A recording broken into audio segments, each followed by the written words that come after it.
Check prefix के बारे में बता दिया था। उसके बाद मैंने आपको कन्वर्जन का कुछ पार्ट करवाया था। कन्वर्जन का मैंने एक पार्ट करवाया था कि 10 मिलीमीटर में 1 सेंटीमीटर होते हैं, 10 सेंटीमीटर में 1 डेसीमीटर होता है। ये जो हमारा बेसिक था मैंने आपको बताया था। उसके बाद मैंने आपको एक कैलकुलेशन भी करवाया था कि कैसे एक यूनिट को दूसरे यूनिट में चेंज किया जाता है। और मैंने आपसे कहा था कि अगले क्लास में यानी कि आज की क्लास में मैं आपको कन्वर्जन के कुछ पार्ट के बारे में बताऊंगी, क्योंकि यूनिट एंड कन्वर्जन जो हमारा है ये बहुत ही लंबा टॉपिक है, इसलिए इस चैप्टर को मैं छोटे छोटे पार्ट में डिवाइड करके चल रही हूँ।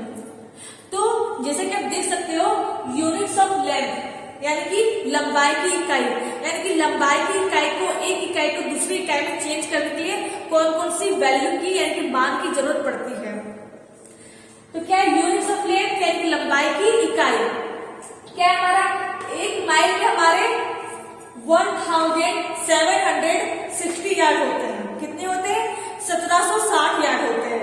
यार्ड को हिंदी में गज, यार्ड को हिंदी में गज कहा जाता है, ठीक है। और एक माइल में हमारा 1.609 किलोमीटर होते हैं। आप लोग ध्यान दीजिएगा, जो माइल हमारा है, माइल हमारा इंग्लिश वर्ड है। क्या है? इंग्लिश वर्ड है। अगर इसे हिंदी में बोला जाए तो इसे हिंदी में मिल कहा जाता है।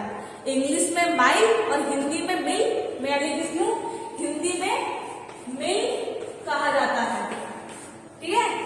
यानी कि इंग्लिश में माइल, हिंदी में मिल कहा जाता है। जो यार्ड हमारा है, यार्ड हमारा इंग्लिश वर्ड है, इसे हिंदी में गज कहा जाता है। तो एक माइल में 1760 यार्ड होते हैं और एक माइल में हमारे 1.609 किलोमीटर होते हैं। उसके बाद एक यार्ड में हमारे 3 फीट होते हैं। कितने फीट होते हैं? 3 फीट होते हैं। और एक यार्ड में जैसे कि 36 इंच होते हैं। एक यार्ड में 3 फीट और एक यार्ड में 36 इंच होते हैं, दोनों सेम है। फिर क्या है? एक फुट में हमारे 12 इंच होते हैं। जैसा कि आप सभी को पता है कि फुट में, एक फुट में 12 इंच होते हैं, ठीक है। आप देखोगे यहाँ पर फुट है, यहाँ फीट है, क्या है भाई? फुट क्या है? फुट हमारा सिंगुलर पार्ट है।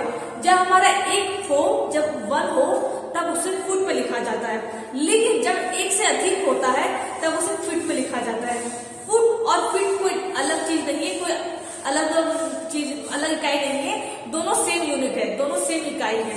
बस अगर उसमें सिंगुलर पार्ट हो तो फुट लिखेंगे और जब एक से अधिक पार्ट हो तो किसमें फीट लिखा जाता है। इसलिए आप लोग कंफ्यूज मत होना।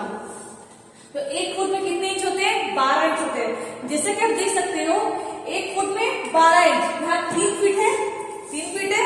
तो 3 फीट को अगर आपको इंच में कन्वर्ट करना हो तो आपने 3 को 12 से इंटू करोगे। क्या करोगे?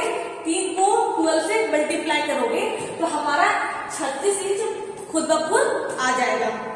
फिर क्या हमारा एक इंच में 2.54 सेंटीमीटर होते हैं। कितने सेंटीमीटर होते हैं? 2.54 सेंटीमीटर होते हैं, जिसे मिलीमीटर में कन्वर्ट करने में कितना आता है? 25.4 मिलीमीटर हमारा आता है। फ्रेंड्स, यूनिट्स ऑफ लेंथ की बहुत सी इकाई होती है, बहुत सी वैल्यू होती है, उतना याद करना पॉसिबल नहीं हो पाएगा। इसलिए जो मेन यूनिट से जो मेन वैल्यू है आप बस उसी को याद कीजिएगा। जैसे कि कहीं लिखा होगा एक इंच में 2.54 सेंटीमीटर होते हैं, ठीक है।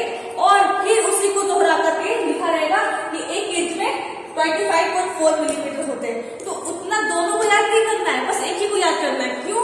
क्योंकि आपको अगर एक याद रहेगा तो आप उसे ही सेंटीमीटर में, मिलीमीटर में, हेक्टोमीटर में, किलोमीटर में कन्वर्ट कर सकते हैं। जैसे कि यहाँ पर एक इंच में 2.54 सेंटीमीटर, ठीक है। मैं क्या करूंगी? इसे मिलीमीटर में कन्वर्ट करना चाहूंगी तो क्या करूंगी?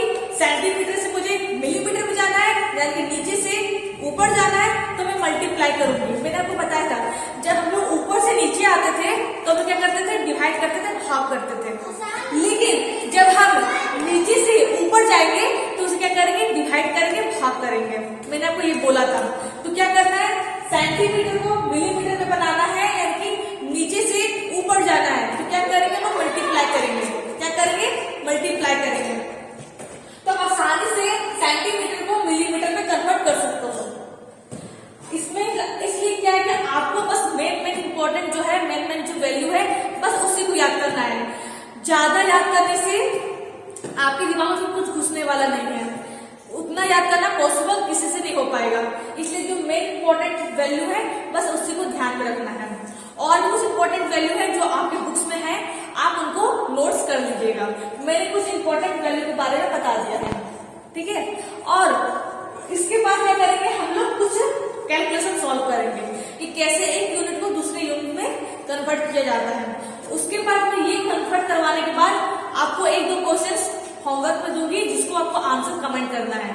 और कमेंट करना है जिस बच्चे को आता है, जिस बच्चे के दिमाग में कुछ जा रहा हो, कुछ समझ में आ रहा हो, तो वो कमेंट जरूर करेंगे। अगर किसी को प्रॉब्लम है तो अपना प्रॉब्लम कमेंट में बताएंगे कि मुझे ये प्रॉब्लम हो रही है, मुझे ये बताइए आप, ठीक है। तो मैंने यहाँ लिखा है कि 100 माइल को किलोमीटर में चेंज करें। क्या लिखा है मैंने, 100 माइल को किलोमीटर में चेंज करें, इसको इसमें कन्वर्ट करें। तो अगर आपको पता होगा कि 1 माइल में कितने किलोमीटर होते हैं, तो आसानी से इसे चेंज कर सकते हैं। जैसे कि मैंने यहाँ लिखा है 1 माइल में 1.609 किलोमीटर होते हैं। कितने होते हैं, 1 माइल में 1.609 किलोमीटर होते हैं। आपको 100 माइल को किलोमीटर में चेंज करना है, तो आप क्या करेंगे, पहले यहाँ लिखेंगे 1 माइल में हमारे 1.609 किलोमीटर होते हैं, ठीक है। उसके बाद आपको 100 माइल को चेंज करना है, तो आप क्या करेंगे, 100 माइल को इस वैल्यू से इंटू कर देंगे, मल्टीप्लाई कर देंगे, जिससे कि हमारा जो माइल है वो किलोमीटर में कन्वर्ट यानी कि उसमें बदल जाएगा। तो हम क्या करेंगे, 1.609 इंटू 100, 100 डबल जीरो है। 3 अंक के बाद हमारा डेसिमल है, क्या है, डेसिमल है। तो आप क्या करेंगे, 3 अंक के बाद एक डेसिमल को लगा देंगे। डेसिमल के बाद क्या होता है, जो हमारे जो जीरो होते हैं वो हमारा कट जाता है, हमारा ना के बराबर आता है। तो हमने क्या किया, 1.609 को 100 से मल्टीप्लाई कर दिया, जिससे कि हमारा ये वैल्यू आ गया। 3 अंक के बाद डेसिमल था, ये क्या था अपना डेसिमल था। तो हम लोगों ने क्या किया कि 3 अंक के बाद डेसिमल को लगा दिया। डेसिमल को लगाने के बाद हमारा ये वैल्यू हमारा आ गया। तो ये क्या चेंज हो गया, ये हमारे किलोमीटर में चेंज हो गया। यूनिट्स लिखना बहुत इंपॉर्टेंट होता है, यूनिट के बिना आपको उसका आंसर नहीं मिल पाएगा, इसलिए यूनिट को, इकाई को हमेशा लिखना चाहिए। तो क्या है, 1 माइल में इतने किलोमीटर होते हैं, तो 100 माइल में कितने किलोमीटर होते हैं, तो इतने हमारे आगे, कितने आगे, 160.9 किलोमीटर हमारा आंसर आ गया, ठीक है फ्रेंड्स। अगले पॉइंट में चलते हैं, जो कि हमारा है 5 इंच स्क्वायर को सेंटीमीटर स्क्वायर में आप चेंज करें। 5 इंच स्क्वायर को आप सेंटीमीटर स्क्वायर में चेंज करें, ठीक है। 1 इंच में कितने सेंटीमीटर होते हैं, मैंने जैसे कि आपको लिखवाया है कि 1 इंच में हमारा 2.54 सेंटीमीटर होता है। कितना होता है, 1 इंच में हमारा 2.54 सेंटीमीटर होता है, ठीक है। तो ये 1 इंच में 2.54 सेंटीमीटर होते हैं। लेकिन मैंने आपको क्या बोला कि आपको इंच स्क्वायर को सेंटीमीटर स्क्वायर में चेंज करना है, यानी कि आपको इंच को चेंज सेंटीमीटर में चेंज नहीं करना है, आपको स्क्वायर को चेंज करना है। तो यानी कि 1 इंच में 2.54 सेंटीमीटर होते हैं, तो 1 इंच स्क्वायर में 2.54 जो हमारा है, आपको इसका स्क्वायर करना होगा। क्या करना होगा, इसका स्क्वायर करना होगा। स्क्वायर करने के बाद जो वैल्यू आएगी, इसका स्क्वायर करने के बाद जो हमारा जो वैल्यू आएगा, जो हमारा जो मान आएगा, आपको फिर इसको 5 से इंटू करना होगा। 2.5 स्क्वायर हमारा आ गया।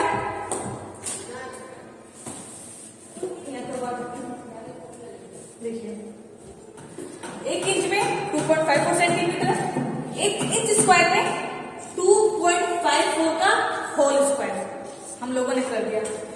2.54 का जो स्क्वायर है, स्क्वायर करने पर जो हमारा जो आंसर आएगा, ये हमारा आंसर आ जाएगा। आप लोग कैलकुलेट कर लीजिएगा। कैलकुलेट आपने कर लिया, फिर इस कैलकुलेशन को ये जो हमारा मान जो आएगा, आपको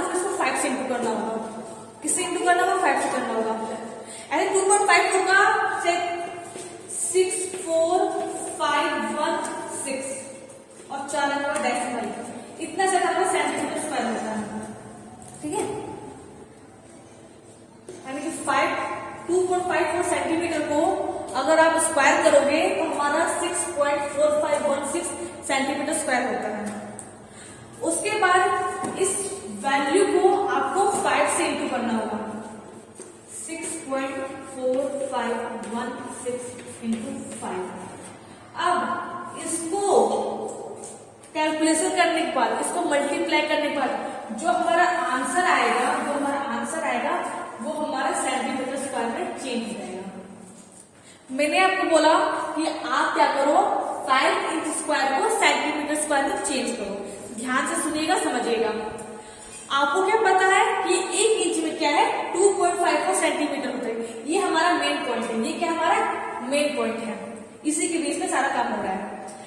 तो 1 इंच में 2.54 सेंटीमीटर होते हैं, तो 1 इंच स्क्वायर में कितने होते हैं? तो आपने क्या किया, 2.54 को का स्क्वायर कर दिया, उसका वर्ग कर दिया।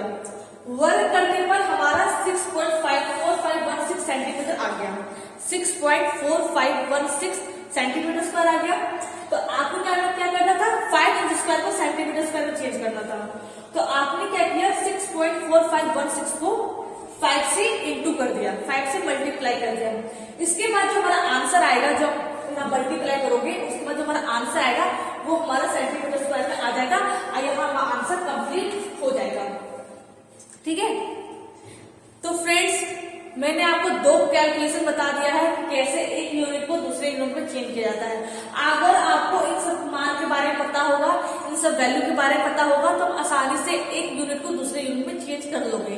लेकिन अगर नहीं पता होगा तो सिंपल भी कैलकुलेशन सॉल्व नहीं कर पाओगे। यहाँ क्या था, यहाँ कुछ नहीं था। क्या था, कुछ भी नहीं था। कल आपको बस इसके बेस पर काम करना था। अगर आपको ये पता नहीं होता तो आप ये कैलकुलेशन सॉल्व नहीं कर पाते। इसलिए आपको इन सब के बारे में जानना होगा, समझना होगा, याद रखना होगा, तभी आप इसके बीच में इन सब कैलकुलेशन को सॉल्व करोगे, एक यूनिट को दूसरे यूनिट में चेंज करोगे।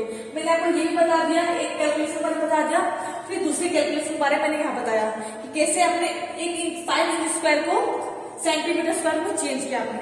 ठीक है। मैंने आपको 2 कैलकुलेशन सॉल्व करवा दिया है। तीसरा जो है, मैं आपको होमवर्क दे रही हूँ, आप उसे क्या करना, एक क्वेश्चन दे रही हूँ, उसे आप घर में सॉल्व करना और उस आंसर को कमेंट करना।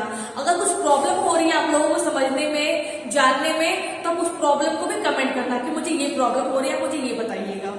ठीक है। तो तीसरा जो क्वेश्चन क्या था हमारा, मैं रफ कर देती हूँ। वो मैं तीसरा क्वेश्चन में यहाँ लिख देती हूँ, तीसरा प्रश्न यहाँ लिख देती हूँ, जिससे आप उसका आंसर दो कमेंट में। क्या था हमारा कि 3 फीट को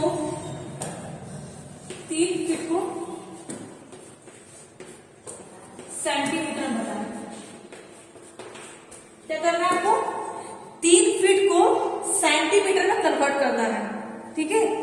3 फीट को सेंटीमीटर में कन्वर्ट करना है। ये आपका होमवर्क है, क्योंकि अगर आप लोग खुद से सॉल्व नहीं करेंगे तो आप लोगों को समझ में नहीं आएगा। इसलिए खुद से सॉल्व करना बहुत ही इंपॉर्टेंट होता है। इसलिए मैंने आपको 2 कैलकुलेशन सॉल्व करके बता दिया कि कैसे कैलकुलेशन किया जाता है। वैसे भी ये बेसिक है, इतना ये हार्ड नहीं कि आपको सॉल्व नहीं कर पाओगे, ये बहुत ही बेसिक है। इसलिए आपको 3 फीट को सेंटीमीटर में कन्वर्ट करना होगा, आंसर कमेंट करना होगा। अगर कोई प्रॉब्लम होती है तो प्रॉब्लम को भी कमेंट करना कि मुझे ये प्रॉब्लम हो रही है। तो फ्रेंड्स, मैंने आपको यूनिट्स ऑफ लेंथ के बारे में बताया कि ये यूनिट्स ऑफ लेंथ होती है। कुछ और यूनिट्स ऑफ लेंथ है जो आपकी बुक में है, आपको उन सबको देखना होगा और जो मेन इंपॉर्टेंट यूनिट्स है उसको याद रखना होगा। और अगले क्लास में मैं आपको यूनिट्स ऑफ मास के बारे में बताऊंगी और उसके बीच में 1-2 कैलकुलेशन करवाऊंगी और उसके साथ ही 1-2 क्वेश्चंस भी आपको दूंगी। तो आज के लिए बस इतना ही।